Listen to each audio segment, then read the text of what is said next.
Bismillahirrahmanirrahim. Assalamu alaikum.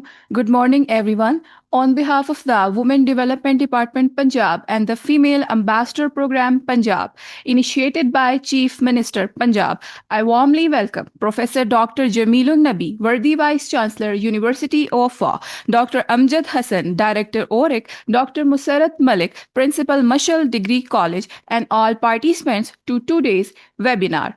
This program is an important initiative aimed at empowering young women, developing leadership skills, and encouraging active participation of women in education, community development, and nation building.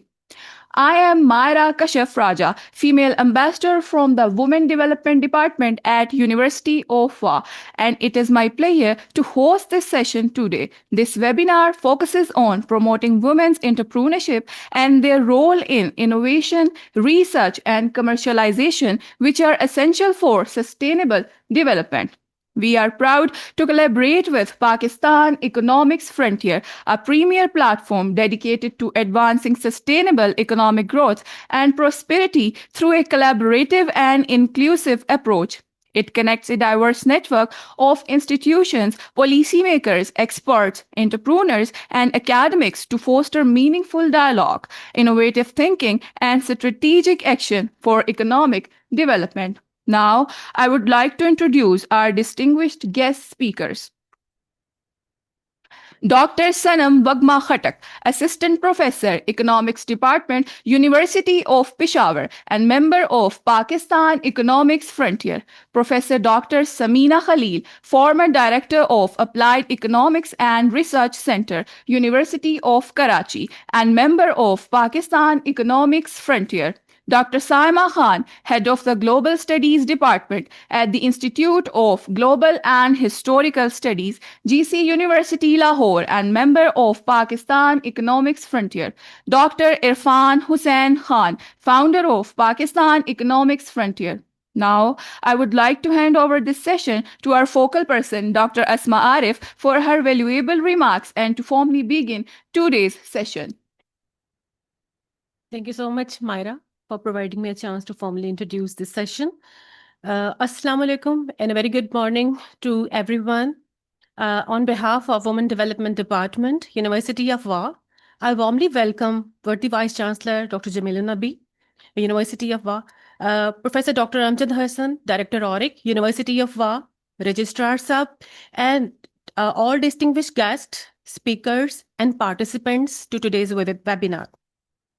This event is being organized under the umbrella of Women Development Department, Punjab, as a part of our ongoing efforts to promote gender-inclusive academic and economic engagements. I'm also thankful to the initiative of the Chief Minister of the Punjab Female Ambassador Program for making this session possible. I would especially like to thank the Pakistan Economic Frontier for broadening the visibility of our session and for their collaboration with the University of Wa in organizing this event. Today's session will focus on key sustainable development goals, particularly those related to gender equality, economic growth, innovation, and strategic partnership. We hope this webinar will serve as a meaningful platform for discussion, learning, and collaboration to empower women in entrepreneurship and research. Before formally start the session, I also would like to mention, and this is my responsibility to discuss here, that when we talk about the women participation, female participation, it does not mean that we are trying to bypass our male colleagues or our male students. Rather, it means that we are trying to support them. And we have also received special instructions from the Women Development Department, Punjab, that we have to highlight this point, that during our monthly meetings and monthly events, we especially have to include our male colleagues and male students for discussion of different topics. And just to make sure the importance of the gender equality, rather to just benefiting on or biasness on the one side of the society. So economy can not improve if we focus only on the one segment of the society. This is the key highlight of the today's webinar. So today's our before with this we can formally start our today's session, and our first guest speaker is Dr. Sanam Vakma Khatak. She's working as an assistant professor in the Department of Economics, University of Peshawar. So Dr. Sanam Vakma Khatak, are you there? Dr. Sanam Bagma Khatak.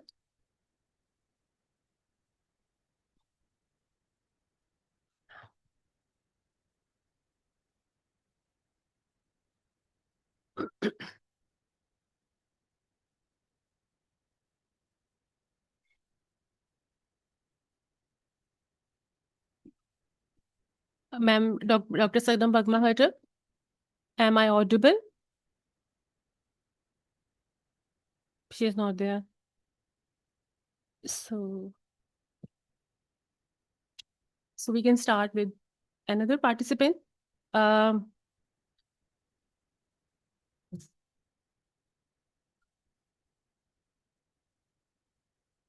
so we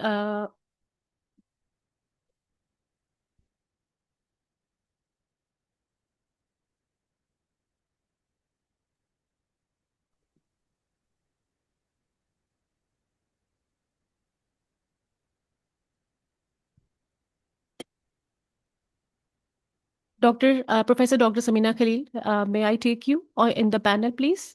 If Dr. Sanam Bagma Khatak is not there. Excuse me doctor Asma doctor Sanam जो है ना वो है session में और शायद उनका mic का इशू है माइक शायद क्लोज है अभी मेरी उनसे बात भी हुई है अच्छा okay. वो सेशन में है वो तो कब की सेशन में बैठी हुई Sanam Bagma Khatak. डॉक्टर सनम है ये Sanam Bagma Khatak.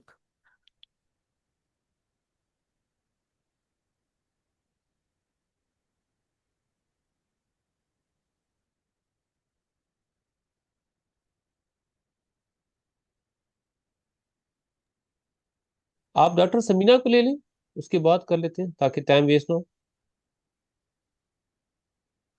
Our first speaker is Professor Dr. Hello. हाँ जी doctor Sanam Bagma Khatak. Hello, ma'am. Can you hear me? Am I audible? Yes, Dr. Sanam Bagma Khatak, you are audible. I warmly welcome you in the University of Wa. It is our great honor you have joined today's. Ma'am, your voice is little bit low. I don't know. I'm not hearing you properly. Okay, Dr. Sanam, now is it fine? Wait, ma'am. Let me check with my. I don't know. I have some. Your voice is coming, but it's very low. The pitch is very low.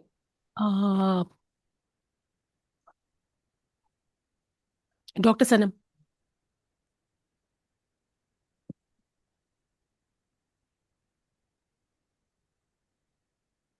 Dr. Sanam, from our side, there is no issue. So I can formally start the session and you can just answer me. Okay, ma'am. Okay. So I warmly welcome you in today's in the University of Wa. It's a great honor for us. You have joined today's session. Ma'am, can you take me on the second? Because I'm not hearing you. I will call someone to adjust the volume. If you can take me later on. Okay, ma'am, no issues. No. Our first guest speaker is Professor Dr. Samina Khalil. She served as a former director, Pakistan Applied Economics and Research Center, University of Karachi. She also served as economic advisor to Prime Minister of Pakistan. I personally hold a special respect for Professor Samina Khalil as she has established a distinguished position in academia leadership through the remarkable contribution. As Professor Samina Khalil, you served as an economic advisor to Prime Minister of Pakistan. I would especially focus on the developmental side, that how we can uplift women participation. So my next question with Professor Dr. Samina Khalil. Professor Dr. Samina Khalil, am I audible?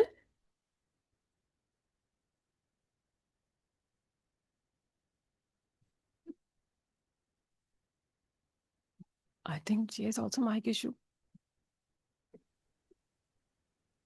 Am I audible, Dr. Asma? Yes, ma'am, you are audible. Okay, fine. Okay, thank you. It's I warmly, first of all, I warmly welcome you in the University of Wa. And before any delay, without wasting any time, I start my first question. For example, Mike, as you belong to the developmental side of Pakistan, my first question is: what role does the developmental sector play in promoting and strengthening women entrepreneurship, including facilitating access to financial resources, skills development, market linkages, and advocating for gender inclusive policies and sustainable economic participation? So, ma'am, what is your opinion about this? Bismillahirrahmanirrahim. Thank you so much, Dr. Asma and Dr. Irfan Hussain, for having me at your very prestigious webinar. Thank you once again. Well, Dr. Asma, this is a very important question. And I would like to answer it in a way that since you said that I belong to the development sector, and I have worked as a researcher and as a trainer and as a teacher, as a development economist, especially the sustainable development. In my opinion, the sustainable sector, it plays a very critical role in promoting women's entrepreneurship by acting as a catalyst for economic empowerment and also by fostering growth and accelerating the achievement of sustainable development goals, especially. And as I said, that I have always been working in this area, and particularly women empowerment in terms of economic empowerment and entrepreneurship. This is very close to my heart. So I actually related with the goals of SDGs. You know, it is very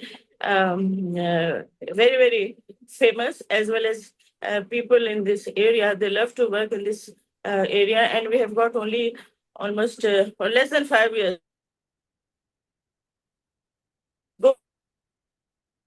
Nations, UNDP is concerned. So particularly SDG 5, which is gender equality, and SDG 8, which is decent work and economic growth. It actually, what happens is that it bridges gaps in financial access, skills and market linkages, while advocating for policies that enable women to overcome socio-cultural barriers and achieve sustainable development and long-term business successes. So the development sector, it addresses this, the significant financing gaps that is faced by the women owned small entrepreneurship, and also the medium enterprises through various mechanisms. What are these mechanisms? It is really very important to understand what kind of mechanisms are available. Starting from very tailored financial products by developing and promoting cash flow based lending and the digital financing. For example, the mobile money to bypass the need for traditional collateral, which many women actually lack, especially in our setting, in our economy.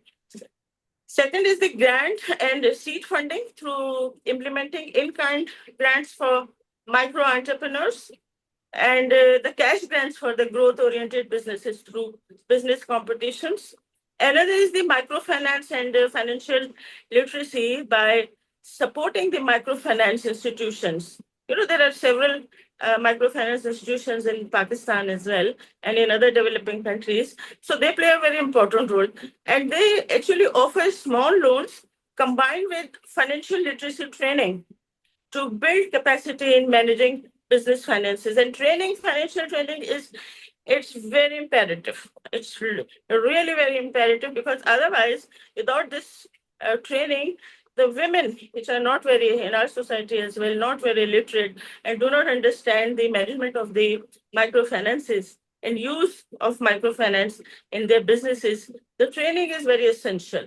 And the credit guarantees through implementing credit guarantee program to encourage commercial financial institutions to increase lending to women-led businesses. So the Development Actors, they focus on providing both technical and the soft skills to improve business performances, and also the sustainability, which in my opinion is very important, because otherwise, if we do not have any sustainable way of doing all these things, it is really going to die in future. So offering training on business startups, financial literacy, bookkeeping, And the quality improvement, there is an example in the United Nations, ILO's example of a start and improve your business tool. It is a very important tool, and it can also be applied in developing countries like Pakistan. And also by providing training on e-commerce. E-commerce is very important. Again, digital marketing and the digital tools to help women have access to new markets and manage operations remotely. You know, most of the women who are in need of this kind of trainings, they live in far-flung areas in Pakistan as well. And by providing training of e-commerce to them, we can overcome mobility restrictions that these women face. And also by establishing mentorship programs, business incubators, and women chamber of commerce, which we have in a city like Karachi as well as in the big cities Lahore, Peshawar, Quetta, and all these cities. It actually facilitates the networking and the resource sharing and professional growth of these. So these are very important. Now, I would like to point out three things. I mean, linking this, talking about the market linkages and the business support, this is basically to ensure, again, the sustainability and the development sector.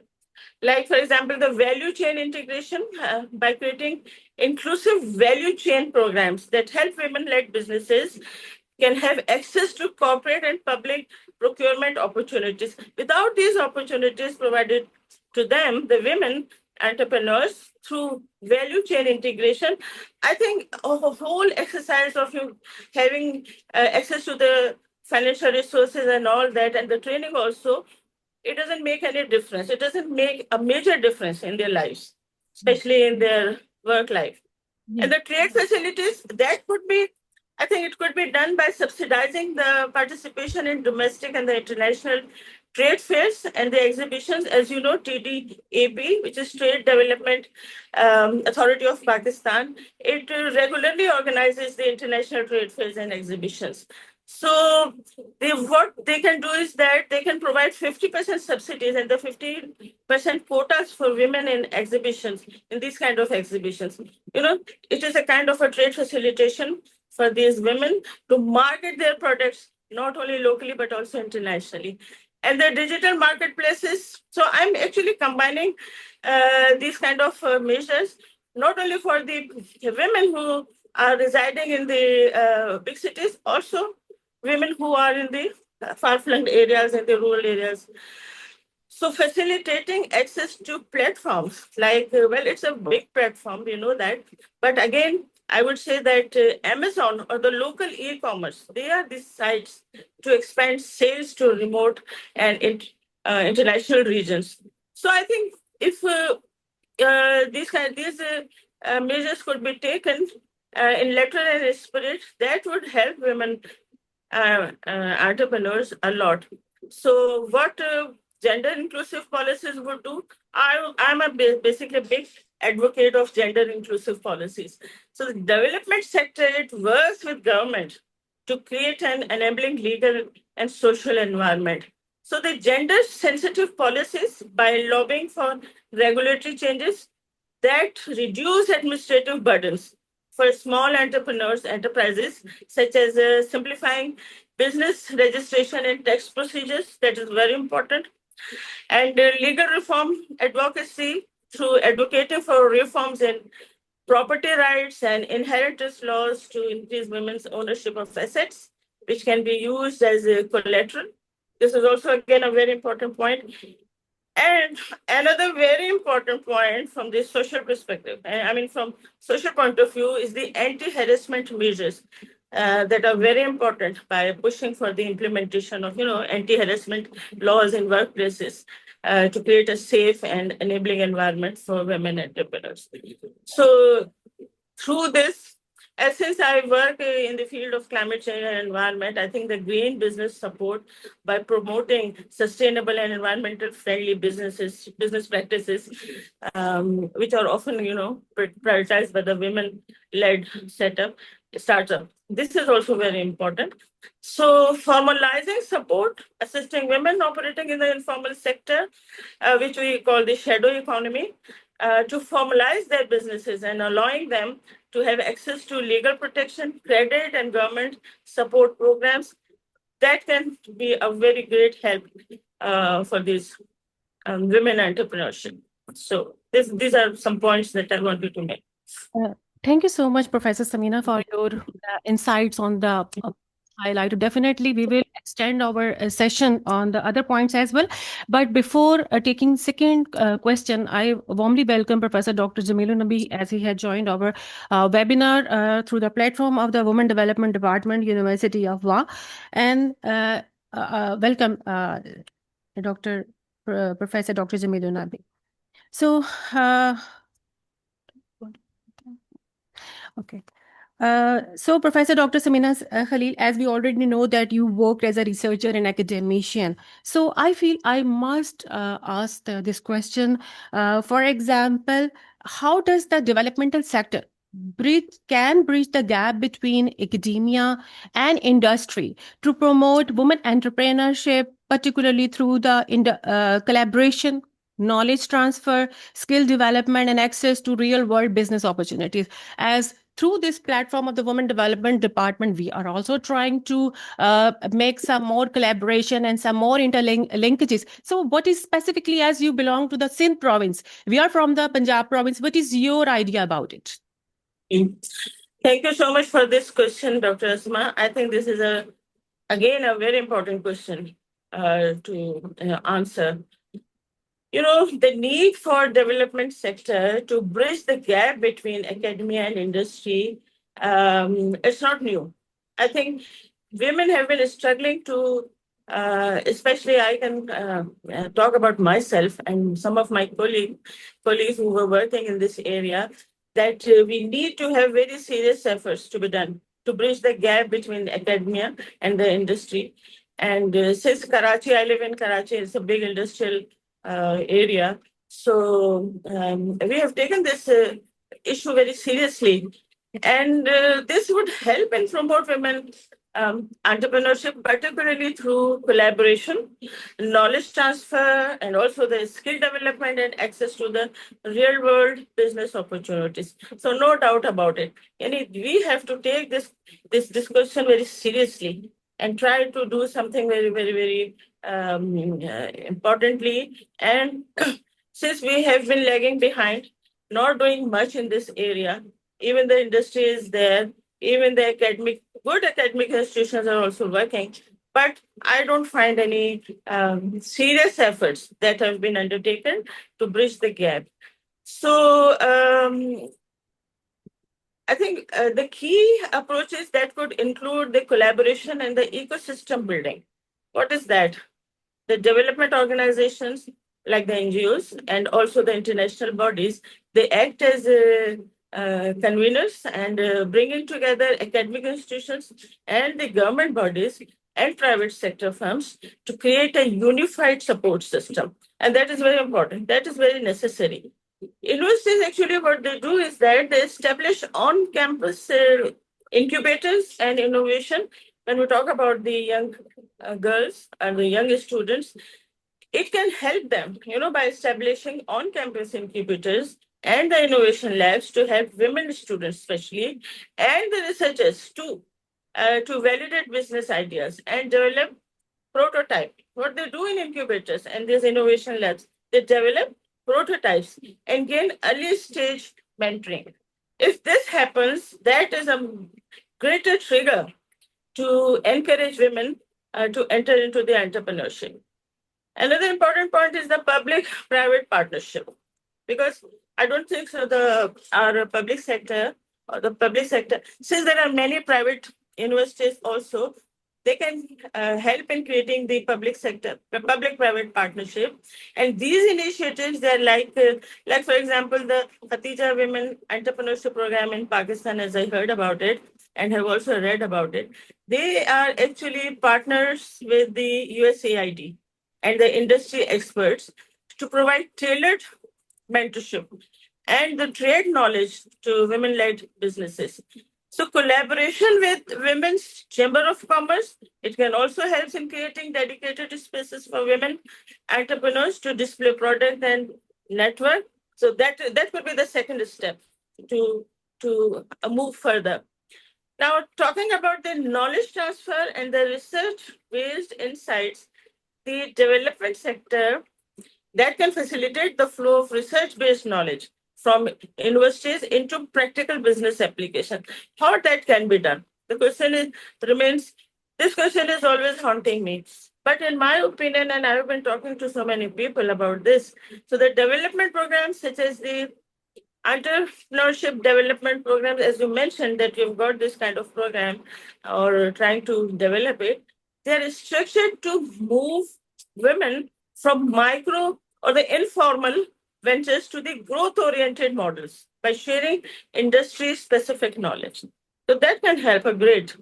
And the development actors, they facilitate, what they do is that in facilitating the knowledge transfer to on e-commerce and digital marketing and AI tools now. This is very important. Since the AI is, it is in vogue, so the tools of AI to bridge the digital gender divide, that will help a lot in this area. And the gender sensitive data, which is lacking, especially in our academic area. I think I have always been talking about, and it's not. I was not only talking about. I was talking. I think what I have felt in my research is that there is the gender sensitive data is lacking. And I don't know why, what has happened, why the public sector is not giving us enough leverage by having this data.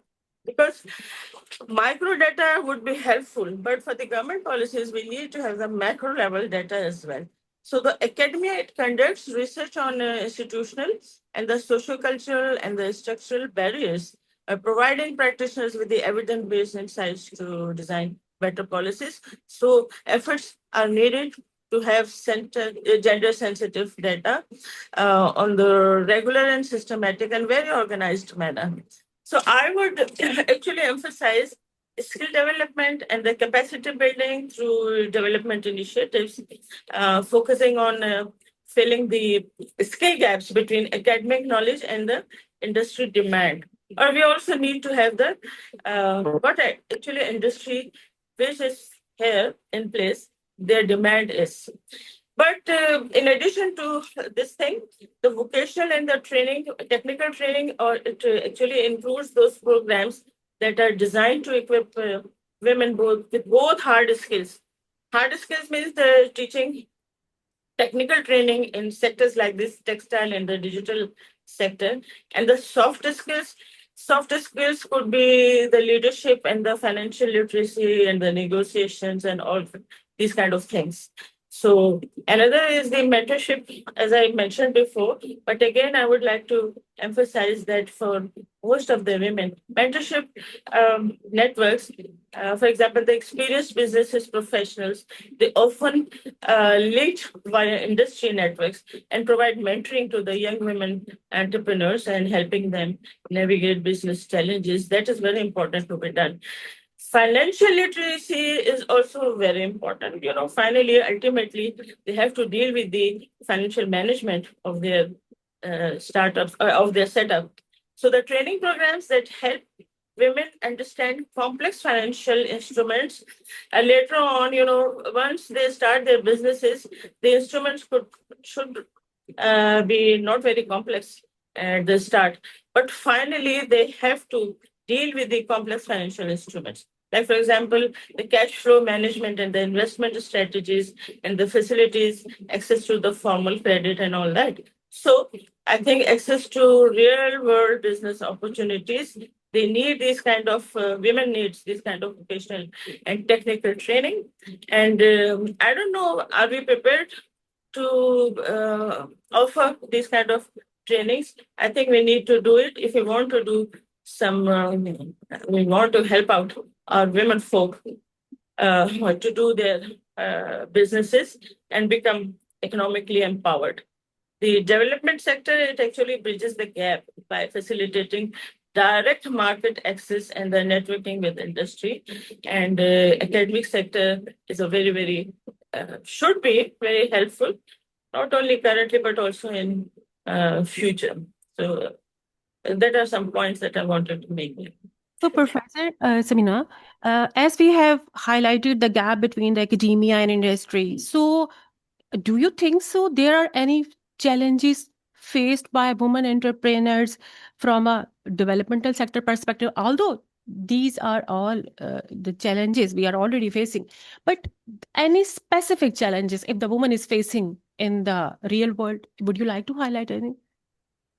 Yes, I think you are absolutely right in saying that I have actually mentioned some challenges while I was talking about, the academic sector as well as the from the development sector perspective, I think the women entrepreneurs, especially in developing countries, and we can talk about Pakistan as well, they encounter multiple dimensional and the deeply rooted obstacles and that hinder their ability to start. First of all, they start and then sustain and scale businesses. So these are the three steps before entering into full-fledged business. That is, they have to first start. And, from the very start, they come across a lot of hindrances and constraints. And then they have to sustain that. That is the second step. And after sustaining it for a longer period of time, they scale businesses and they have to scale it. Scale means spread their businesses and take it to the next level. So they come across all these stages, a lot of hindrances. So these challenges are the challenges that they are often come across. They are interconnected. They also combine with the socio-cultural norms and the structural economic barriers. So the main challenges, in my opinion, could be categorized like the access to finance, number one. Access to capital is consistently cited as the leading constraint. I mean, with a global financing gap for women-owned SMEs, they're estimated at over $285 billion. So it's a big figure. Collateral requirements for women, women actually often lack ownership of tangible assets, especially in Pakistan, land or any kind of property, tangible property. So why it happens due to unequal inheritance laws, making them ineligible for the traditional bank loans and all that. And it's a very commonly known thing. I mean, it's not something which I'm telling you for the first time. You must have heard it a lot of time. And the women-led businesses, actually, they are frequently too large for microfinance, but too small risky for the traditional bank loans or venture. So it's a kind of a two end of the spectrum.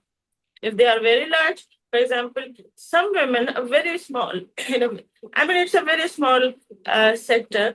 If they are already, they belong to the business families, but still when they acquire those businesses, it becomes very risky for them.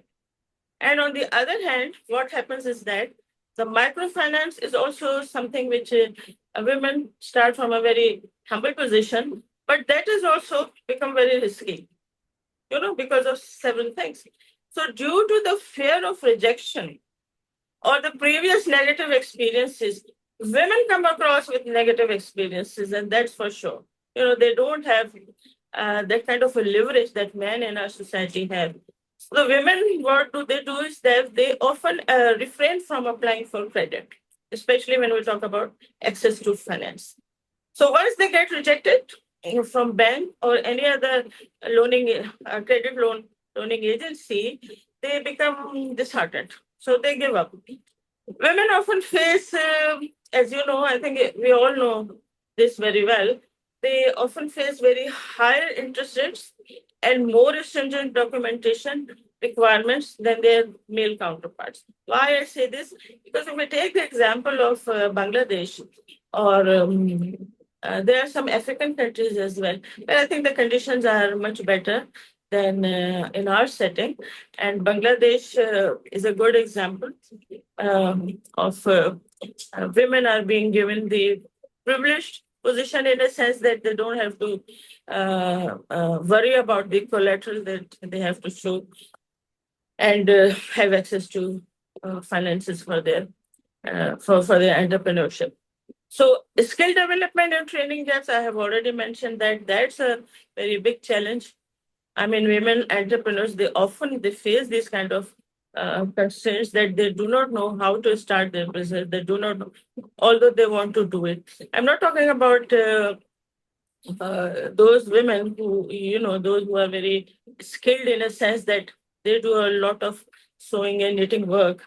And but there are different kinds of problems with them particularly. But we are basically, I'm talking about the technical and also the good kind of businesses that can pay back to them in a proper manner. The skill development and training gaps, they should be taken very seriously. Lack of, as I said, that the lack of formal training in the many regions of our country, women have very lower rates of literacy and formal education. So this is another big hindrance, their ability to manage complex business processes. So the women literacy, everything is related to our social setup as well. The social indicators, if they are not good, when we talk about the women economic empowerment, it is highly connected. So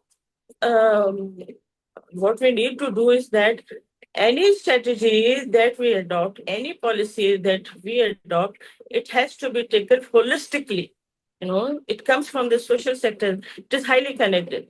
They are all very, so there is a significant gender divide in digital literacy and smartphone ownership, which limits them. I'm talking about the most of the women, not talking about a class of women who have access to all these things as well, which includes ourselves who are in the academics.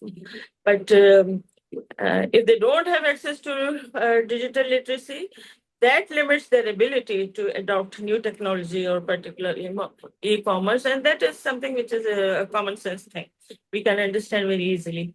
Many women-led businesses, they are informal, most of them, and the home-based working they do, and they lead, that basically leads to facilitated financial management, marketing and strategic planning skills. If we give them good skills and if we have a proper, very organized, systematic system of giving them training and promoting different skills of marketing opportunities are not there. This is another major problem. And they do not even know how to network with each other, as I mentioned before. So the women entrepreneurs, they are often confined to lower profit. I mean, this is the result of this. Ultimately, what happens is that they get very lower profit. And the traditional sectors such as handicraft, yes, I was talking about the handicraft as well, and the personal services with the very limited scalability. So what happens is that the chances of growth of their businesses, they remain very limited. And there are also, we know that in this world, the networking is very important. And if there is a limited networking for women, they have less access to the professional networks and the trade associations and also the male-dominated supply chains. Supply chains, we know that it's completely male-dominated. And also, they are very critical for accessing information, clients, and suppliers, all these things. So networking is very important, and they should be knowing how to use that network. That is how they can do it. They need to be trained in it. Cultural restrictions, in my opinion, as I said, on mobility in some regions, it limits women's ability to visit suppliers and reach new markets and negotiate with the buyers. So mobility is also another issue. They don't have much facility, they are not mobile actually, restricted to their area. It's very difficult for them to reach to other places. And time poverty, I don't want to talk about the time poverty because poverty has to be, they are doing all these things, these women, they put their efforts to end their poverty. But it's a very complex thing to talk about. But the institutional and the legal support, institutional structures, and including the government and the financial institutions, they often fail to address very special needs of women, like the as I talked, gender blind policies, Bureaucratic hurdles are also there in terms of complex registration, taxation, and licensing procedures, and that actually very discourages formalization of their ventures and leaving many women in the informal sector without legal protection or government benefits. And another very important thing is the lack of role models in this scenario. I mean, the scarcity of high-profile women entrepreneurs in certain sectors. I'm sorry to say that there are certain high-profile women entrepreneurs in our country, but what happens is that they limit their mentorship opportunities. I mean, they don't actually provide any kind of support to the women who are at a lesser position, in living in less developed areas of our country. And that perpetuates the perception that business is a male-dominated area. Most of the male are actually doing, and very few very privileged women, they are actually doing the big businesses. So I think this is another social barrier. Role models are lacking in our society. What are the solutions? You can ask me what would be the solutions. So I would say that we need to have the integrated program, like combining financial services with technical training, mentoring, and also the childcare service. Women, they care mostly about their children. So, and I wouldn't say that children are the main hindrance for this success to run the successful ventures or the businesses. But again, if the childcare services could be provided, that would be a great help for these women. And the gender responsive policies or gender sensitive policies I've already talked about. Digitalization, like leveraging mobile technology and digital financial services. I've also talked about it. But this is, I think, some of the solutions. And this is for me, who actually look forward for the technological access to the technology or the digital financial services that could bridge that networking and the access gap. This is something which I think are very important to be taken care of. So. Thank you so much, Professor Samina Khare, for such an insightful discussion. And you have provided a policy and solution-based discussion. And, it is always a pleasure and it is always an honor for us to learn from your invaluable expertise. But, we have a shortage of time. 1 hour is not enough for one speaker only. But as we have a shortage of time, with your permission, I will move to the next panelist. But I am not formally signing you off. We may request you for the questioning and answering session and at the end of the session. So if with your permission, may I move to the next panelist, and she is Dr. Sanam Wagma Khattak. She is working as assistant professor in the Department of Economics, University of Peshawar. Dr. Sanam Wagma Khattak, if your issue of voice has been resolved, may I take you as a panelist? Yeah. Am I audible to you now? Yes, Professor. Dr. Okay. You are audible now. And first of all, I warmly welcome you in the University of Va. And it is a great honor you have joined us, our session. So without further delay, I would ask you first question. How does family responsibility or society expectations stops women from focusing on their business? What is your idea about it? Actually, we women we are given double responsibility. Like we are considered to be a caregivers. Even to the kids, we are supposed to do washing, clothing, mopping, everything. Like we have the dual responsibilities. Then usually women have less time and energy to focus on a business, so they are only involved in the part-time or in a small-scale businesses. Actually, there are so many problems to us from the family side. Like we have the limited mobility in some provinces. Because I belong to KP, so I'll give empirical examples of the KP most. There we have some limited mobility for the women. Women are not like to be move outside or move alone, even in the public transport, even with the driver. We have some cultural and social norms over here. Then usually, I'll mix my lecture because some of our audience maybe they feel more comfortable in Urdu and English both. I'll mix. फिर यहाँ पे हमारे साथ ये भी होता है KP में, स्पेशली जो केपी का वो है कि वहाँ पे फैमिली इज प्रायोरिटाइज्ड, यानी एक गिल्ट ट्रिपिंग भी होती है। अगर एक if a woman she is doing any business और शी इज एजुकेटेड वुमेन, तो ये भी होता है कि ये तो फैमिली को टाइम ही नहीं दे रही, ये तो वो ही नहीं कर रही है, तो वो एक गिल्ट ट्रिपिंग भी हमारे कल्चर में मौजूद है। इसके अलावा हम we have the limited decision making power.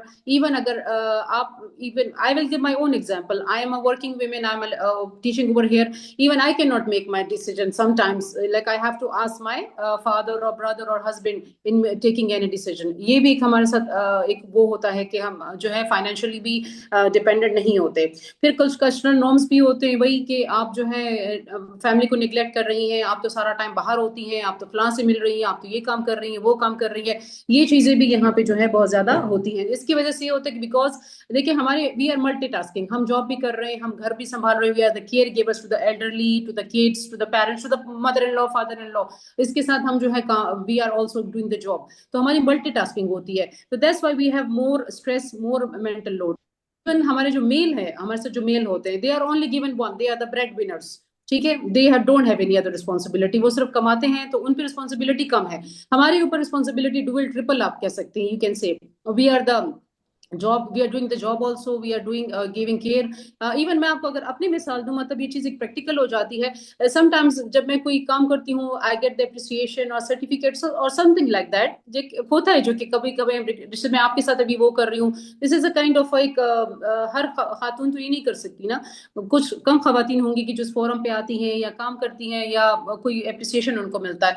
तो even my own mother in law, जब उनको कोई कहा था कि आपकी बहू तो बड़ी वो है, पढ़ी लिखी है, ये कर रही, वो करी, कहते क्या फायदा, ऐसे पढ़ने का क्या फायदा, क्योंकि जो पोछा ही ना लगा सके, जो झाड़ू ही ना कर सके। मतलब आपको हंसी आएगी इस बात पे, लेकिन मैं आपको एक माइंड सेट बता रही हूँ कि हमारे हमारे यहाँ ये समझा जाता है कि वह खातून वही अच्छी माँ है, वही अच्छी बहू है, वही अच्छी बीवी है, जो कि जो है वो घर का काम ज्यादा बेहतर कर सके, वो खाना भी बना सके, वो झाड़ू भी लगाए, वो पोछा भी करे, और अगर चाहे वो बाहर बहुत भी हो, चाहे वो आइंस्टाइन की भी वो हो जाए, आइंस्टाइन के बराबर हो जाए, लेकिन उसको अच्छी वो जो है समझा नहीं जाता।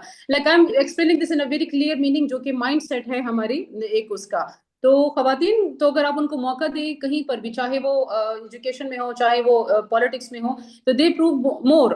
उसकी रीजन दो रीजन होती हैं। एक तो ये होता है कि women by birth are they are more discipline, hard working, ठीक है, एक तो ये रीजन होती है कि जिस भी ऑर्गेनाइजेशन में वो जाती हैं तो वो ज्यादा अच्छा परफॉर्म करती हैं।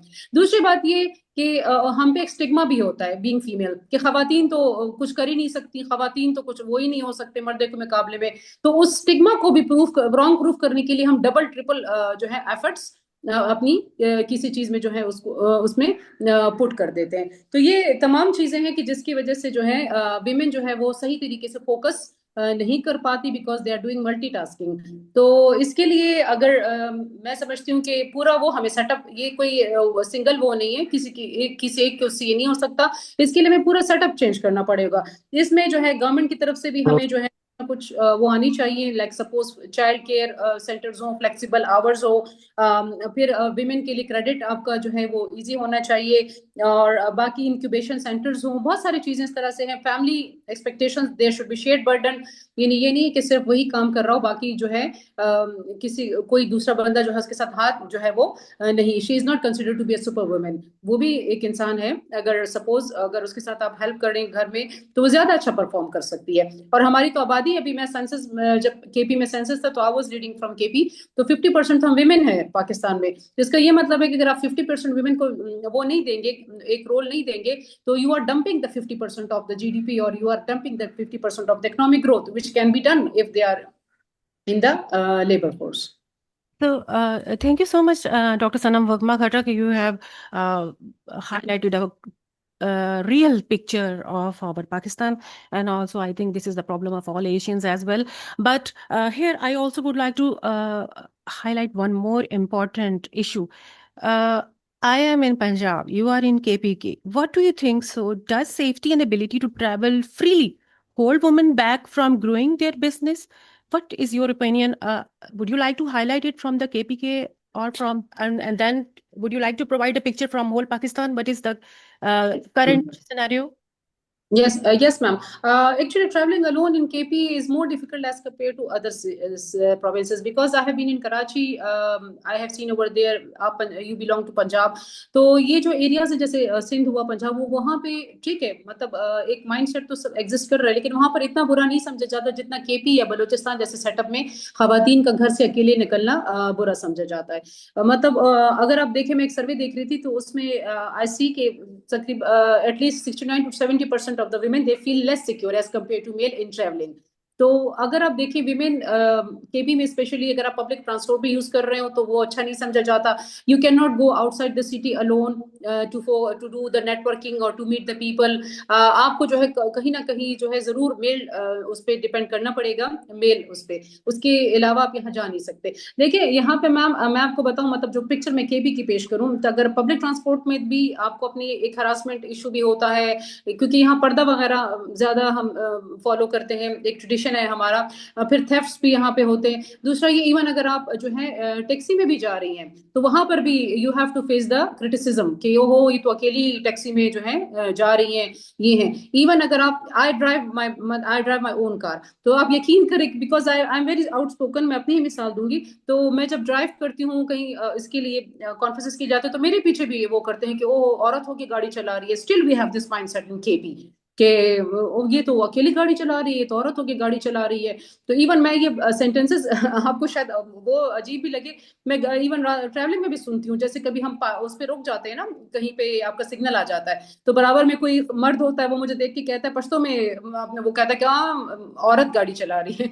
तो ये है केपी में, ये चीजें हैं कि हमारे यहाँ जो है इस वजह से भी हम जो है खवातीन स्पेशली इस तरह के एरियाज में ज्यादा वो उनका वो नहीं हो सकता, नेटवर्किंग प्रॉब्लम होता है, अकेले बाहर नहीं जा सकती। अच्छा, किसी मेल से आप जो है अकेले नहीं मिल सकते, इवन अगर वो आपका बिजनेस भी हो, बिजनेस के लिए भी आप मिलना चाहते हैं तो ये वो हो सकता है। इवन आप यहाँ पे मैं आपको बताऊं कि यहाँ पे खवातीन जो है अपने नाम पे अकाउंट भी नहीं खोल सकती। वो जो अकाउंट खोलेंगी बैंक जाके, वो भी अपने भाई या शोहर या हस्बैंड के नाम पे होगा, क्योंकि हमारे यहाँ ये बात भी बुरी समझी जाती है कि खवातीन के नाम पे जो है ये क्यों अकाउंट क्यों खुला हुआ है। फिर अगर आपके मोबाइल पे किसी की कॉल आ गई, may be that will be your part of a business, कोई बिजनेस क्लाइंट होगा, कोई कस्टमर होगा, उसके बारे में पूछा जाता है कि किसकी कॉल थी, कैसी थी।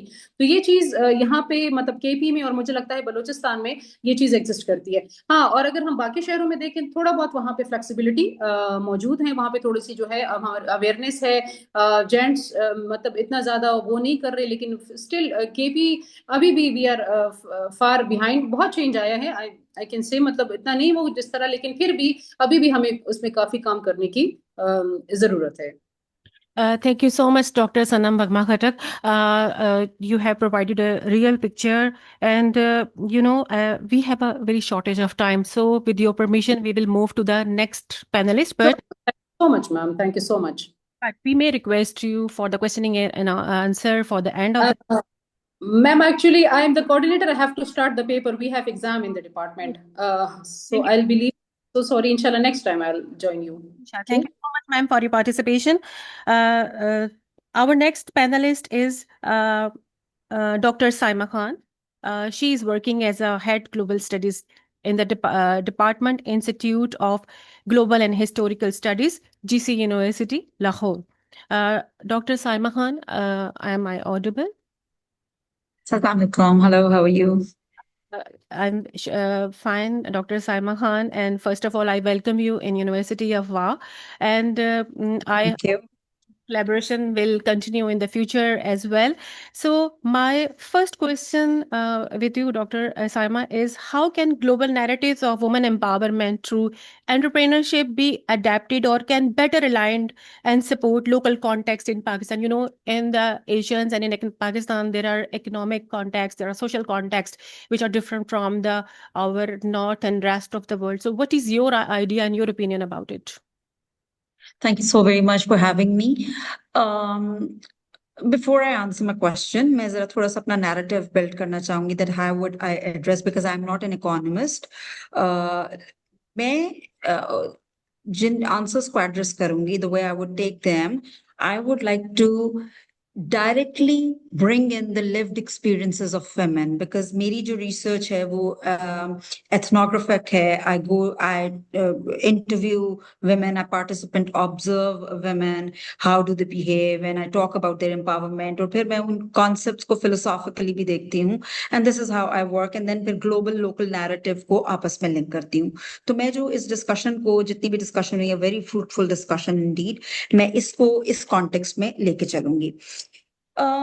देखिए, the point is, economic empowerment is generally considered very, very important globally.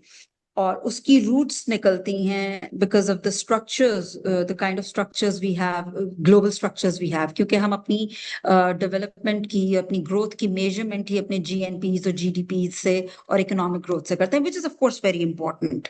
लेकिन gradually as and when we are moving globally, तो हमारे पास sustainable development के concepts और well-being के development के concepts ज़्यादा आ रहे हैं, moving from mere economic numbers, quantities, to the quality of life, to the well-beingness of women.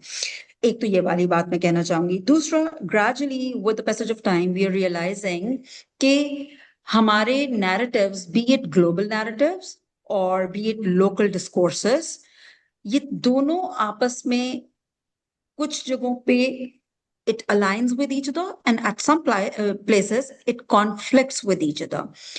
And in such situation where at times it aligns, जहाँ पे वो एक साथ मिलके चल रही है और कई जगहों पे वो आपस में contradict कर रही है, we have to come up with the solutions, and we have to come up with the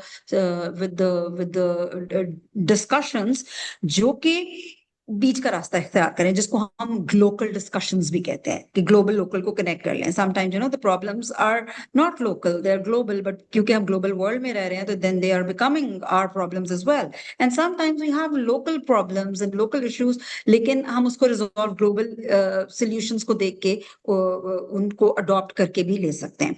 so there is no one single answer कि हम यही करेंगे तो हमारे प्रॉब्लम्स सही होंगे. Secondly,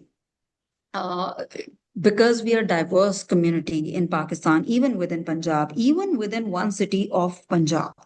For example, my ethnographic research I did in Islamabad and its suburb area, and then Punjab and, multiple areas of Punjab and Gilgit-Baltistan. Even within Lahore, there is not one concept of empowerment or entrepreneurship or, reaching to that particular point जहाँ पे जिस तरीके से अभी doctor सनम बात करी थी कि औरतें अपने पंजाब में probably अपने accounts खुद खोल सकती हैं. Even within Lahore, I observed, within Islamabad, I observed that there were women very educated, highly qualified, working. They could not, open their own accounts on their own name. और कई जगहों पे आप गाड़ी चलाना भी एक अजीब मायूब बात समझी जाती है. बट ऑफ कोर्स, एक्सेप्टेबिलिटी, हम जब भी बात करते हैं हम जेनरलिटी के ऊपर बात करते हैं, लेकिन ऐसा नहीं है कि प्रॉब्लम्स नहीं हैं. रूरल एरियाज के प्रॉब्लम डिफरेंट हैं, अर्बन के डिफरेंट हैं. Within urban, developed areas and the areas which are closely knit societies, the problems over there, they are different. एक तो ये बात आ गई. दूसरा, ग्लोबल नैरेटिव्स की जब हम बात करते हैं और जिसको हम आजकल फोकस भी करते हैं, which is economic empowerment of women. And again, I would say that is very important. But, अगर हम अपनी society को देखें, हमारी society, the way we have been constructed and, the way we are locally constructed, as well as the way we are moving towards our global identity, economic empowerment is one of a very important aspect, but there are other aspects as well. For example, finding your own identity. आप हैं क्या? Then finding your own, engagement with the activities you have. ऐसा नहीं है कि पाकिस्तान में women were not entrepreneurs. Since the very beginning of life, women have always been entrepreneurs. For example, आप देखेंगे घरों के अंदर बहुत अरसे से खवातीन एक दूसरे के कपड़े C K, they sell that thing. Then उसके अलावा cooking facilities जो कि इंस्टीट्यूशनलाइज ग्रेजुअली अब हो रहा है, वो आ गई. उसके अलावा सिलाई कढ़ाई करना, एंड देन खेतों में काम करना, that business tendencies की मैं बात कर रही हूँ, entrepreneurial tendencies की बात कर रही हूँ. बट जब हम इसको proper entrepreneurship के ऊपर लेके आते हैं, it's about recognizing them as they're doing some work, and then having benefits out of that, then having identity out of that. So we have to look at the kind of lived experiences they have. ऐसा नहीं है कि खवातीन को काम नहीं करना आता. अगेन वही वाली बात, खेतों में भी काम कर रही हैं, गांव की या यहाँ की भी, किचन गार्डनिंग कर रही हैं, कुकिंग कर रही हैं, स्टिचिंग कर रही हैं, पेंटिंग कर रही हैं, इंटीरियर डेकोरेशन का पूरी जिम्मेदारी हमारी है. एंड मूविंग टुवर्ड्स इवन ये जो हम बात कर रहे हैं कि we have dual responsibilities, we have domestic responsibilities, then nowadays we have outside responsibility. Dealing with this emotional burden itself has become nowadays a kind of a business that you can provide, emotional stability, counseling, and even an ear to listen to other person as a business. तो एक तो ये वाली बात होगी, तो वो हम कर रहे हैं. But point is recognizing that and institutionalizing that, or providing a facility through which they can earn something, or this is something really very important. And when we talk about business incubation centers, or when we talk about women development centers, this is the point where we should facilitate women, that how they can develop themselves from the activities, from the skills which they already have. हो क्या रहा है कि हम जब entrepreneur का word बोलते हैं तो हमारे माइंड में बड़ा एक मैस्कुलिन कॉन्सेप्ट आ जाता है कि business and economics and commerce and having an office with a pen pencil and files, exchange of signatures. As a result क्या होता है कि जो हमारी नई आने वाली बच्चे हैं, because we need to understand right now what point of view we are giving. We are either millennials और जेन एक्स, लेकिन हम जब बात करें एंटरप्रेन्योरशिप का, it's a very term of Gen Z's and now later coming Gen Alphas. तो वो किस तरीके से ले रही हैं, और फिर वो उसको लोकल ग्लोबल नैरेटिव्स को जब मिक्स करती हैं तो फिर वो उसको किस तरीके से लेती हैं. तो हो क्या रहा है कि क्योंकि हमने एक बड़ी बाइनरी भी डिवाइड हो गई है मैस्कुलिन और फेमिनिन की, कि काम करना किस तरीके से जरूरी है, it should involve money and economic benefits. उसकी वजह से क्या हो रहा है कि बच्चियां जो उनके ऑलरेडी गिवन स्किल्स हैं, they are actually undermining that. और जब हम बात करते हैं कि यूनिवर्सिटी की education, how would they take us, and only linking it to the university की एजुकेशन, अब ग्रेजुअली हमारी नई generation either they are going to university and then finding कि वो जैसे यूनिवर्सिटी से निकलेंगे they would be big entrepreneurs, या वो देख रही है कि यूनिवर्सिटी की एजुकेशन का तो फायदा ही कोई नहीं है, इसलिए यूनिवर्सिटी में तो हम एडमिशन ही नहीं लेते, हम अपना टिकटॉक का चैनल बना लेते हैं, हम अपनी यूट्यूब चैनल बना लेते हैं, this we would work. So we need to look at all these narratives which is really very important. कि university ki education is important to impart them multiple interdisciplinary knowledge, to impart them one specific specialized knowledge, whatsoever subject they are taking. But at the same time, skill unke apne ghar mein hai. हमारे universities को एक platform होना चाहिए to enhance, to look into the skills of those people, those girls, and how they can bring that out and adopt that skill as their business and bring out their entrepreneurial skill. So यहाँ पे हमारा university का और हमारा जो एक general skill है वो establish होगा. So जो global narrative हैं जो कि हमें generally बताते हैं कि university में अगर आप पढ़ लेंगे then you will become entrepreneur, just like that we will not become entrepreneur. तो उसके अंदर हमारे जो skill, local skills, हमारे indigenous skills हैं, we should not undermine that. We should not, चाहे वो even सफाई का skill क्यों ना हो, चाहे वो even जो, बहुत ही सिलाई कढ़ाई के skill ही क्यों ना हो, they can become very good entrepreneurial skills. और आजकल हम कई बच्चियों को देखेंगे from the raisin making, वहां से लेके वो अपनी even conversations, जो उनकी cooking के skills हैं, they are showing them all. Even if you see big businesses, आजकल तो बहुत अच्छी bakeries and restaurants and even tuition centers, they are owned by women.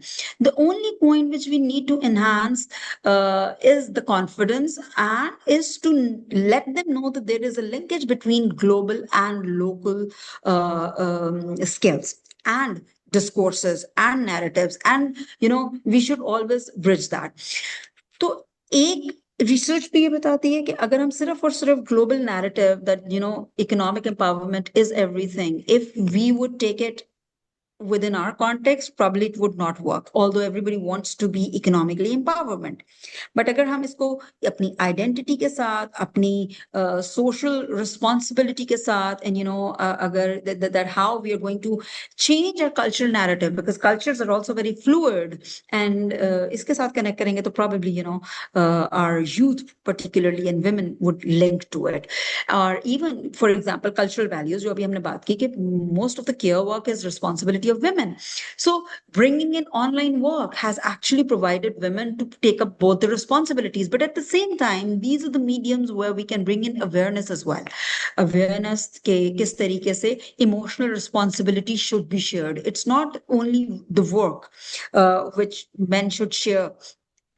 It's also how they should share emotional responsibilities. Even हमारे जो आजकल बहुत से मर्द हजरात बहुत ज्यादा assist करते हैं women को, but are they assisting their women who are back at home?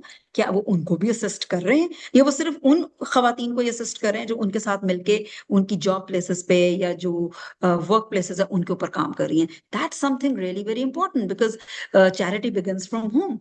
तो this is something really very important. Home businesses को promote करना, जो कि sustainable development में आता है. These are the concepts जो कि हम global narratives को incorporate भी कर सकते हैं, but at the same time we can bring in our own local restrictions कह लें, responsibilities कह लें, या local हमारे अपनी indigenous knowledge कह लें. We should bring both of them together. This is how we'll be successful. Thank you so much, Dr. Saima Khan, for your insightful discussion, and also you have provided a solution as well. I wish to raise many more concern from this platform to you, but due to the shortage of time, with your permission, I would move to the next panelist, and inshallah, Sure, please. in next time, inshallah, we will extend our time, and definitely the questions we left today, we would raise in the future as well, because every month we would organize such kind of activities, and inshallah, I will again invite you as a panelist, and I will extend the time. With your permission, I move to the next panelist, and who is Dr. Irfan Hussain Khan, and he's basically the founder of the Pakistan Economic Frontier. And welcome, Dr. Irfan Hussain. I invited you especially on this platform in compliance with the instructions of the Women Development Punjab, because we received the training that in Lahore in the month of December last year, that we have to invite our male colleagues, male students in our activities, because we have to make it sure that we are not biased and we are not bending towards the one side. Rather, we are focusing on the each segment of the society, and this way we can move on and we can grow to meet the in compliance with the long-term sustainability. So, Dr. Irfan, I welcome you in the University of Wa. Am I audible? Yes, madam. Dr. Irfan Hussain, welcome to the University of Wa. Thank you so much for your collaboration with the University of Wa and Women Development Punjab. As you have already working in the developmental sector and have successfully completed several projects, so I would like to focus on this area as well during our interaction. So, Mike, first, I would like to highlight on this point. So, what is your idea about it according to your experience? That what is the role of the development sector in promotion and engaging women in entrepreneurship? Ji, Dr. Irfan. Thank you, University of Dr. Asma, and our colleagues, Women Development Punjab. Dr. Asma, it is possible कि video open हो सकता है ताकि मैं इनको देख सकूं और ये लोग मुझे देख सकें, ताकि it will be more convenient for me. Look like a radio session के मैं एक रेडियो सेशन पे बैठा हूँ. और होता यह है कि जब हम क्लास में सेशन लेते हैं तो याद है कि वो बच्चे सो जाते हैं. जी डॉक्टर. तो मैं चाहता हूँ कि बच्चे देखें मुझे और शायद इनको जो नींद है ना वो भी ना आए इनको. हाँ, तो खैर, thank you, Jazakallah. First of all, I am really thankful to the worthy Vice Chancellor and Dr. Asma, the chairperson, our colleagues, all our students. It's really a very great initiative by the University of and the Compliance Department. आज का जो session है वो सारा का सारा women and female dominate session, और मैं बेचारा मेल इसमें मेरी बारी भी आखिर में आई। खैर, महंगाई चल रही है तो आखिर में भी बारी आ रही है, तो ऑस्ट्रेलिया गनीमत है मेरे लिए। तो देखें, ऑलमोस्ट 2 डेकेड्स होने वाले हैं मुझे डेवलपमेंट सेक्टर में। I just started from the age of 22, जब मैं डेवलपमेंट सेक्टर में आया, और इसके बाद एमफिल और पीएडी मैंने कंप्लीट किया। I agree with the talk with the Dr. Samina Khalil Sahaba. I agree with the talk with Dr. Sanam Khatak. I also agree with the Dr. Sama Khan talk. But my view is entirely different. It is a 360 angle difference. Academia research और फिर debate, फिर workshop, seminar और ये चीज़ें वगैरह, हम अक्सर बात करते हैं कि हमारा एकेडमिया ये कर रहा है और हम लोग रिसर्च में इतना काम कर रहे हैं, इतना प्रोजेक्ट्स काम कर रहे हैं और ये चीज़ें वगैरह। बेसिकली हमने बच्चों को क्योंकि जब हम लोग डॉक्टर असमा और हम लोग देख रहे थे कि यहाँ पे मेजॉरिटी स्टूडेंट्स हैं और फैकल्टी मेंबर्स हैं, तो हमने बच्चों को कुछ ज़्यादा ही पैम्पर्ड कर दिया है। उनको 2 जमा 2 पे ही बिठा दिया है कि बच्चों 2 जमा 2 ही होते हैं, सिर्फ 4 ही होते हैं। कभी 2 और 2 को 22 नहीं बनाया हमने, कि इसको हम लोग 22 कैसे बना सकते हैं, या इसको 2+2 और डिफरेंट थीम और डिफरेंट केस स्टडीज आते हैं। हमने उनसे बाहर उनको निकलना सिखाया ही नहीं उनको। जैसे डॉक्टर नदीम उल हक साहब अक्सर कहते हैं कि हमने बच्चों को सिर्फ इंटायरली मिड टर्म और फिर वो फाइनल टर्म पे बिठा दिया, कुछ नोट्स पे, कि इन्हीं पे सरवाइव करना है और आपकी यही जिंदगी है। और बच्चों को भी इसी पे खुश कर दिया कि बच्चों यहाँ पे 3.8 लेनी है तो मार्केट में जॉब मिलेगी, और अगर 2.5 होगी तो मेरे जैसों को जॉब नहीं मिलेगी। ये कॉन्सेप्ट ने बच्चों की विजन को भी बड़ा नैरो कर दिया, और बच्चा समझता है कि हमारा सारी की सारी जो प्रोग्रेस है वो हमारी सीजीपी पे डिपेंड करती है, और अगर इससे कम हुआ तो हमारा तो हाल बुरा है। मुख्तलिफ गैलप सर्वे हुए हैं 25 में। अगर हम सिर्फ अपना एकेडमिक कैलेंडर देखते हैं तो 365 दिन में 125 दिन सिर्फ हमने बच्चों को पढ़ाया। 125 दिन। ये अगर हम उसको देखें ना, एक आलमी मेयार तालीम को देखें, तो हमारा आलमी मेयार तालीम में भी हम लोग बहुत पीछे हैं, कि 150 डे रिक्वायर है मिनिमम। इससे कम तो रिक्वायरमेंट ही नहीं है आपका एकेडमिक कैलेंडर। तो अभी तक तो हम लोग अपनी वो तालीम को भी पीछे बिठा के बैठे हैं कि हमने अपने दिन ही पूरे नहीं किए। 125 दिन हमने बच्चों को पढ़ाया, और 125 दिन में भी जो पढ़ाया है, कभी कोरोना का डर था, तो कभी जंग का डर था, कभी छुट्टियों का, कभी ननियाल का डर, तो कभी ददियाल का डर, और कभी वैसी छुट्टियां, और कभी हमारी तबीयत खराब, और कभी हमारा मूड खराब। तो वो हमारे 125 दिन तो हमारे उसमें गुजरे हैं। तो बाकी दिन तो हमने पढ़ाया ही नहीं बच्चों को, हमारा फोकस ही नहीं है। जीडीपी को देख लें तो हमारा हम लोग इकोनॉमिक्स के स्टूडेंट्स हैं, तो हम लोग 3% भी नहीं लगा रहे। एजुकेशन प्लस हेल्थ हमारा क्वार्टाइल बजट आता है, दोनों को हम लोग मिला के 3% हम लोग लगाते हैं अपने 100 रुपये में से। तो 1.5 रुपया तो हम लोग लगा रहे हैं एजुकेशन के ऊपर। तो हम लोग क्या एक्सपेक्ट करते हैं कि हमारा बच्चा क्या पढ़ेगा, और हमारा टीचर क्या पढ़ाएगा, हमारा प्रोफेसर क्या अच्छा पढ़ाएगा, हमारी मोटिवेशन ही नहीं आएगी। सबसे पहले तो हमें अपने वो इंस्टीट्यूट्स को ठीक करना पड़ेगा। अपने जो इंस्टीट्यूट्स हैं वो ठीक होंगे, अच्छा प्रोफेसर पढ़ाएगा, और हमारा जो स्टूडेंट्स है वो भी अच्छा पढ़ के निकलेगा। ये तो हमने बात की बजट की, इनकम की, रिसोर्स की, क्योंकि वो सप्लाई डिमांड के चक्कर को हम लोग याद रखते हैं हमेशा। फिर बात करते हैं इंटरप्रेन्योर की तरफ, जो हमारा आज मेन टॉपिक है। देखिए, इंटरप्रेन्योर जो हमारा मेन वर्ड है, मैं अगेन कहता हूं कि मैं अपने 3 पैनलिस्ट हमारे लिए ये मेंटोर की हैसियत रखते हैं। मैं इनसे एग्री करता हूं, लेकिन मेरा इस चीज पे डिसएग्री ये है, क्योंकि अगर मैं डिसएग्री नहीं करूंगा तो फिर तो बात खत्म हो जाएगी। मैं डिसएग्री इस बात पे करता हूं कि entrepreneur is basically depend upon your idea. Entrepreneur is basically depend upon your idea. हम इंटरप्रेन्योर डिपेंड ही हमारा आइडिया पे करता है। आइडिया हमें इंस्टीट्यूट ने देना है, एजुकेशन ने देना है। हम लोग बार बार देख रहे होते हैं कि हमें आइडिया उसने देना है। ये भी बात गलत है। आपको इंस्टीट्यूट ने आइडिया नहीं देना, आइडिया आप लोगों ने खुद जनरेट करना है। इंस्टीट्यूट का काम सिर्फ पढ़ाना है आपको, और वो पढ़ा रहे हैं। हम लोग समझते हैं कि यूनिवर्सिटी हमें, यूनिवर्सिटी ऑफ या एबीसी यूनिवर्सिटी हमें बताएगी कि आपने काम क्या करना है, और हमें हाथ पकड़ के बताएगी कि आपने बच्चे ABC इंस्टीट्यूट में जाना है, वहां पे काम करना है, ऐसा नहीं है। डॉक्टर अस्मा साहबा, they did several project with China और अदर कंट्रीज के साथ कर चुकी हैं। उनको पता है कि बच्चों को कैसे पढ़ाया जा रहा है और कैसे बच्चे तैयार कर रहे हैं, वो नस्ल बना रहे हैं। हम नस्ल नहीं बना रहे, हम सिर्फ बच्चों को पढ़ा रहे हैं बस।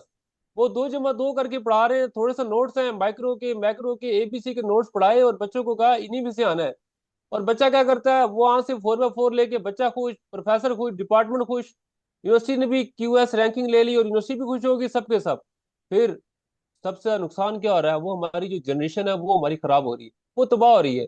आप मैट्रिक का रिजल्ट देख लें, पूरे पाकिस्तान में 100% रिजल्ट आया हुआ है बच्चों का, और बच्चों के A+ और A+ से A++ नंबर आए हुए हैं, लेकिन बच्चा मार्केट में फेल है। क्यों फेल हो रहा है? इसलिए फेल हो रहा है कि हमने बच्चों को सिर्फ वो एक एकेडमिक नॉलेज तक रखा हुआ है, उनको आइडिया जनरेशन की तरफ लाया ही नहीं गया। बच्चों को बताया नहीं कि बच्चों, आप लोगों ने माइक्रो मैक्रो और ABC जो सब्जेक्ट्स हैं, उनसे बाहर निकल के आप लोगों ने सोचा है। वो सोचेंगे तो काम चलेगा, ऐसे काम नहीं चलेगा। मैं डेवलपमेंट सेक्टर में हूँ, तो मैंने अपनी यूनिवर्सिटी से कुछ भी नहीं सीखा। उन्होंने मुझे सिर्फ वही माइक्रो और मैक्रो पढ़ाई थी, और जो एकेडमिक्स जो मुझे मजमून थे वो सिखाए थे। मैंने जितने सॉफ्टवेयर, जितने एकेडमिक चीजें सीखी हैं, वो मैंने मार्केट से सीखी थी और खुद जाके सीखी थी। मुझे किसी ने गाइड नहीं किया था। मुझे किसी ने नहीं कहा था कि आप यूनिवर्सिटी ऑफ वाम में जाएं, यूनिवर्सिटी ऑफ पेशावर में जाएं, या इस्लामाबाद AERC में जाएं, पॉइंट में जाएं, या किसी और इंस्टीट्यूट में जाके सीखें। देखिए, आपका जब आप निकलेंगे नहीं तो आपको आइडियाज कहाँ से आएंगे? आपको घर बैठे आइडियाज नहीं मिलेंगे। सीखेंगे, सीकिंग बिहेवियर होगा तो चीजें लर्न होंगी। ऐसे आपको आइडिया जनरेशन नहीं होगा। किताबें पढ़ने से इस तरह चीजें आपको सिर्फ लर्निंग तो हो जाएगी, लेकिन प्रैक्टिकल एक्सपीरियंस के लिए आपको काफी चीजें लर्न करनी पड़ेगी। उसके बाद आएगा आइडिया, आएगा उसके बाद काम स्टार्ट होंगे। अब काम करना मुश्किल नहीं रहा पहले। जी मैडम साहब please. Dr. Irfan, I just have a request. Today there is a I don't know that's why it happened. We have a shortage of time, and as it happens to other panelists as well, I couldn't complete all my concerns, and I couldn't highlight. But that is also a good sign. In future, we can also arrange our next series as well. So, due to shortage of time, we have to end our session just in a 5 or 10 minutes, because the time was from 11 to 12 o'clock. That time is already up. So I would like to sum up all our discussions today. Although there are much more points which are left, and definitely there is also, although me and you have decided that in next month again around 7 or 8th May, with permission of the competent authority, we will organize one more session. But still this session is incomplete, so we will come up again and we will continue from here again. So with your permission, as we have a shortage of time, I think it is not possible. Myra, is it is not possible to open up the session for the questioning and answer? It is not possible. So, Doctor, with your permission, Dr. Irfan, is it possible to sign off today's session, and we can continue our session again in the next month? So, yes madam, so why not, कोई। so, Dr. Irfan, with permission of all the panelists, thank you so much for joining us today. As we come to the end of today's insightful session, I would like to extend my heartfelt gratitude to all our distinguished speakers, respected guests, and active participants for their valuable time, contribution, and engagements. Today's discussion on promoting women entrepreneurship for greater participation in innovation, research, and commercialization has truly highlighted the importance of empowering women as key drivers of sustainable development and economic growth. I would also like to once again acknowledge the support of the Women Development Department Punjab and the Chief Minister's Female Ambassador Program for making this initiative possible. I also extend special thanks to the Vice Chancellor of the University of Registrar Sahab and Director Auric for encouraging the universities of active participation in Chief Minister of Punjab's Women Development Department initiative. And before signing off, we this is with this we conclude today's webinar. But we have a promise that we will organize this session again, and we will come back again with a new topic under the umbrella of the Women Development Department, Punjab and Pakistan Economic Frontier. Thank you all for your participation. Stay safe and have a wonderful day ahead. For Allah Hafiz from my side, but it's now I hand over this session to the Miss Maira Kashaf Raja, who is the ambassador of the Female Ambassador Program, Women Development Department, University of Ji Maira. Can we take Sarvisi to the board? Okay. Professor Dr. Jamilun Nabi. Ji, Assalamu alaikum. Am I loud and clear to everyone? Yes, sir. You are loud and you are audible. Thank you so much, sir. Yes, despite my hectic schedule, मैं पूरी session के अंदर speakers को सुनता रहा. So I would first of all like to congratulate Dr. Asma for organizing a very useful workshop. And then I would like to thank the respective governments who have participated, especially the Punjab government, and then all the participants, speakers. Thank you very much. It was very useful. And I hope it would be as vibrant as today, and we will continue with future events as well. Thank you, and back to you, Dr. Asma. Thank you so much, sir, for joining us. It's a great honor for us. So I hand over this session to Ms. Maira Kashaf Raja for formally signing off this session. Sir, thank you so much. As we conclude today's webinar, I would like to express my sincere gratitude to the Women Development Department Punjab and the Female Ambassador Program Punjab, initiated by Chief Minister Punjab, for providing us this platform and empowering women through such meaningful initiatives. I would like to thank Pakistan Economics Frontier for their collaboration and support in organizing this informative session. My heartfelt thanks to our respected guest speakers for sharing their valuable knowledge and insights, and special thanks to Dr. Asma Arif for her guidance and leadership. I also extend my gratitude to the worthy Vice Chancellor, University of WA, and worthy Registrar, and the Directorate of Student Affairs, Director Oric, and Principal Mashal Degree College. I would also like to thank all the participants for joining us today. Your presence made this session meaningful and successful. Thank you, everyone. Stay safe, stay motivated, and keep empowering others. Excuse me, Dr. Maira and Dr. Asma, I recently shared the Google Form link for e-certificate. Please share in chat box for those who have attended the session. Sure, sir. Thank you so much.